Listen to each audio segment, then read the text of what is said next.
Hey everybody, Grill Father Johnny Al here, and today I'm going to smoke you some beef back ribs that you can't refuse, and my buddy back here is going to help me out.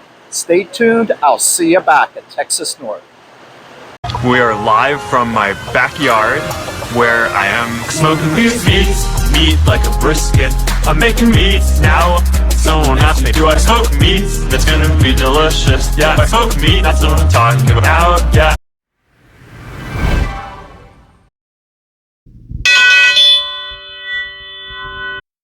The beef back ribs are called that because they come from the back of the cow, behind the shoulder. The back meaning the back here, the top of the cow, not back meaning back here. And this is where your prime rib roast and your ribeye steaks come from. And once that ribeye roast is cut out, the meat that's left on the ribs, that's what gives us our beef back ribs. Now, let's not confuse beef back ribs with the other type of ribs that you get from a cow, which are the short plate, or otherwise known as the short ribs or dino ribs. Those come from the opposite side of the cow, underneath in the stomach area, and they are located right here. So the short ribs are down here, the beef back ribs are up here. And I just want to go ahead and give you a few differences between the two. And this is what the short plate ribs look like, and here's what the beef back ribs look like. So you can see the difference in appearance. First of all, the beef back ribs are more of a traditional looking rack of ribs, and their meat is in between the bones, whereas the meat on the short plate ribs is basically on top. And then the short plate has a fat layer, a fat cap on it, whereas the beef back ribs, they're pretty lean. And then finally, you can see the difference in the size and the length of the ribs. The short plate ribs here, much larger, much longer than what we're going to get out of the beef back ribs. So those are some differences between the two. Again, not to confuse them. They are not the same. They come from different parts of the cow. I'm going to get the beef back ribs out of its packaging, pat dry the myoglobin. We'll come back here and continue on with the prep. There's not a lot of prep that has to be done with these beef back ribs, and I'm basically going to treat these the same way and cook them the same way as I would the short plate ribs. And the first thing I'm going to do is put on a binder, and I use duck fat as my binder. That's my choice. You can use whatever you want. Some people use mustard, others use olive oil, but I like to use duck fat just to be for something different, a little healthier version as well. And in terms of the rub that I'm going to use, I keep it very simple. Not only simple, but low sodium. And instead of using salt, I use a combination of salt substitute, no salt in this case, and accent, which is MSG. So I'm going to give this a coat of both of those. And I like to put the white powders on first, the no salt and the MSG, because it's easier to see putting it on before having the pepper on.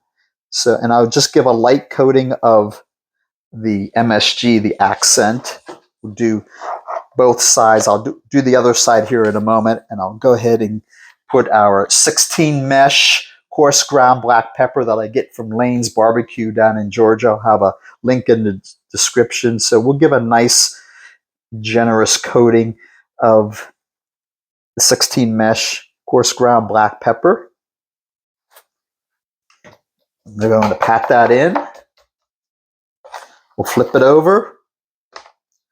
Do the same thing on the rib side.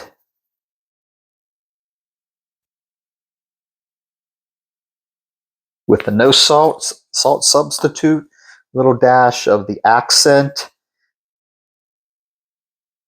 MSG, and then finally put our pepper on. And we're aiming for a nice bark on these beef back ribs as they cook throughout the day. And that's really it in terms of prep. You notice that I didn't trim anything. They're already a lean cut, so I didn't even mess with trimming anything. So that's it in terms of prep. The next thing I'm going to do is put this on a cooling rack. And I like to cook on a cooling rack because it's just easier to transport the meat to and from the smoker. Also allows that smoke to get up underneath and to the bottom of the meat as well. I'm going to put this in a refrigerator, uncovered overnight, let those spices work their way in to help with the flavor, and then we'll come back tomorrow and continue on.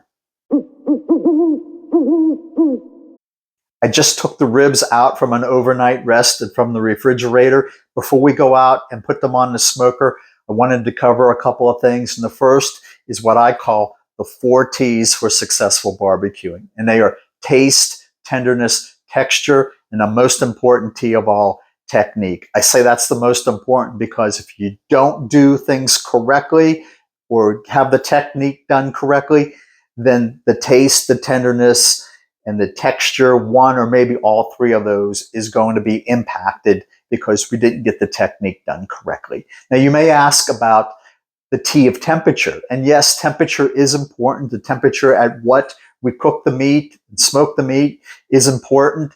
And we also have to consider the temperature, the ambient temperature outside. But the temperature that we cook the meat at, I believe, falls up under that category of technique. You may ask, well, what about the T of time? And in my opinion, when it comes to barbecuing and smoking meat, time is not a consideration. I'm often asked, what time is dinner, Dad? And my standard response is, I don't cook the time, I cook the temperature. So you can never really gauge on how much time it's going to take for something to cook, for something to smoke when you're doing barbecuing, because there's lots of different factors that play into it. So I really don't even consider time. The second thing that I wanted to talk to you about is cook management. And what I use to help me keep the cook on target, on track, is a cook log. And contained within this 3-ring binder are individual sheets for everything that I have smoked. And it basically becomes a log of what I did for each individual smoke. We'll get into the individual sheet that we're doing for today. And what it does is help me keep on track so I don't lose focus of what I'm doing throughout the course of the day. When do I need to spritz? What was the last time that I spritzed? And so I don't have to try to remember what I'm doing throughout the course of the day. And then when I go to do when I go to do beef ribs again, I can pull out the sheet, see what I did, see what the conditions were that day, and I don't have to try to remember everything that I did when I did the beef ribs on this day. So let's go ahead now and take a bird's eye view of what today's cook log looks like. On the cook log sheet, you see that we have 3 main categories. On the left-hand side here are the pre-cook categories and its subcategories, the in-cook, and then the post-cook. We're going to be using the Pit Boss today to smoke the beef back ribs. I purchased them from Costco. They were fresh. 4.3 pounds is the size of the rack. You saw the rub in the binder that I already put on. I'm going to be using post oak wood for the smoke today and a water pan in the smoke chamber. And then down below here in the in-cook category, I'm aiming to smoke these in the 250 degree range and taking them up to an internal temperature of about 203, or when the meat is probe tender. And then down below, I'll record and keep track of the rest times, the start and end times, what were the weather conditions today, and then any notes and comments that I can use for the next time when I do beef back ribs. So let's go outside and get going. The smoker is up to temperature, so the last thing we need to do before we put the meat on is to get our smoker box fired up. And this is the smoker box here. This is a Diamond King smoker. It's a 6-inch by 12-inch size. It comes in a 6x6 as well. This is a game changer when it comes to pellet grills. This smoke box is going to give you stick burner, offset smoker type quality of smoke. And the way it works is you have this stainless steel smoker box. Inside I have an airflow cage with some fire starters. Then I have some lump charcoal in there. I'm going to fire this up. And we're going to let this lump charcoal ignite. Let it ash over just a little bit. Then we're going to come back and we're going to put our post oak mini split on. So we'll give this just a few minutes. Nice fire is going now. The lump charcoal is ashing over. So let's go ahead and put on our post oak mini split. And I get these at Woodchuck Firewood. Andy is the person that runs that company, and he can get you any kind of wood. I just like to use the post oak. You can see I have a nice mini split here. We'll go ahead and put this on. Let it catch. I'm just going to give it a little jump start with the torch here as well. And I promise you, when this goes into the smoker, you're going to see some beautiful post oak smoke generating. Again, this is a game changer for pellet grills. I highly recommend you spend the $50 to get yourself a smoker box. It does take up a little bit of room, but if you're only smoking one meat at a time, which is what I do, then it's not a big deal. So let's go ahead and let this catch, and then we'll get over to the smoker. It's a beautiful day here at Texas North. I have the beef back ribs on the rack in the smoker. I have my smoke box rolling with the post oak. Some really nice thin blue smoke going there. All that's left is to put some hot water, always hot water, into our water pan. It's to help keep the moisture up in here. We'll give this a tuck away. And then at this point, it's just a matter of monitoring and spritzing as the cook goes on, and we'll check in a little bit. We're 2 hours into the cook. Let's check out and see how things are going. It's progressing nicely. I'm going to give this a spritz of some apple cider vinegar just to help with that moisture, help with the bark. And let's go ahead and check out things in the smoke box. See how things are going there. Still generating some nice post oak smoke. So I think we're good there. I did replenish it with a couple of wood chunks earlier on, and we'll just continue to monitor this. My digital thermometer went off saying it's 203 degrees. Let's just do a double check with the Thermapen. 201, 202, 203 right there. So we're good. Let's just check for probe tenderness. Sliding right through. Definitely ready to take this off. And I will go ahead, take it in, let it rest, and put some aluminum foil on it, cover it up, and then we will go ahead and get to carving it up. I'll see you inside. I let the beef back ribs rest for about 20 minutes, and the total cook time on the smoker was about 4.5 hours, and that's pretty normal for that time range at 250 degrees. So it did its rest. Let's go ahead and get these cut up. First thing I want to point out is that you can see that there's some significant pullback in these ribs, and that's normal too for beef back ribs.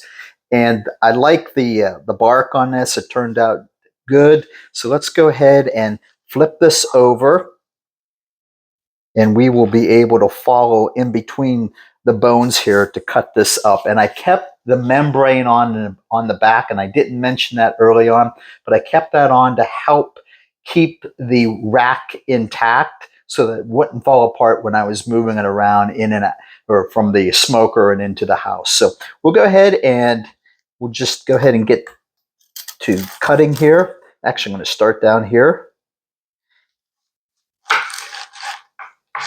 We'll just cut between.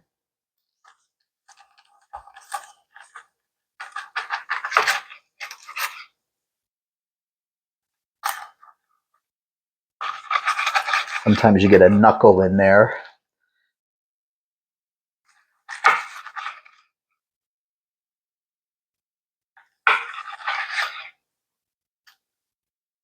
Now here's one, looks like right there, so I might have to cut around that a little bit. And looks like there's another one right there. So take that at an angle and just cut right through it. Now those cut through very easily for the most part. Just flip these over.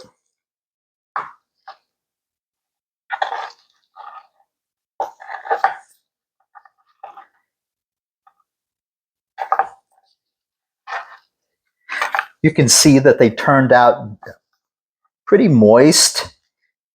Just looking on the inside there, and we'll point out a little bit of a smoke ring, and that's all I'm going to say about it. People make too much of a smoke ring. All it is a natural chemical reaction that happens when you're smoking meat.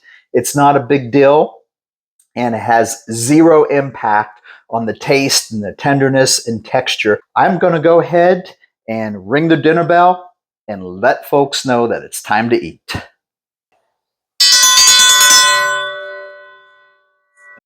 Now, friends, you know that I don't do taste tests on camera because I can't offer you a bite to eat, or in this case, a rib to eat. So I am not going to eat in front of you. But I did do a taste test off to the side. Here's a bone just to prove it. And I was really happy with the way that it turned out, the taste, the tenderness, and the texture. And I think that if you follow the technique that I showed you in today's video, if you follow it to a T, no pun intended, you'll be happy with the way that your beef back ribs turn out. And you'll be happy with the taste and the tenderness and the texture. So again, I'm not going to do a taste test on camera or in front of you, but I am going to give this the Grill Father Johnny L stamp of approval.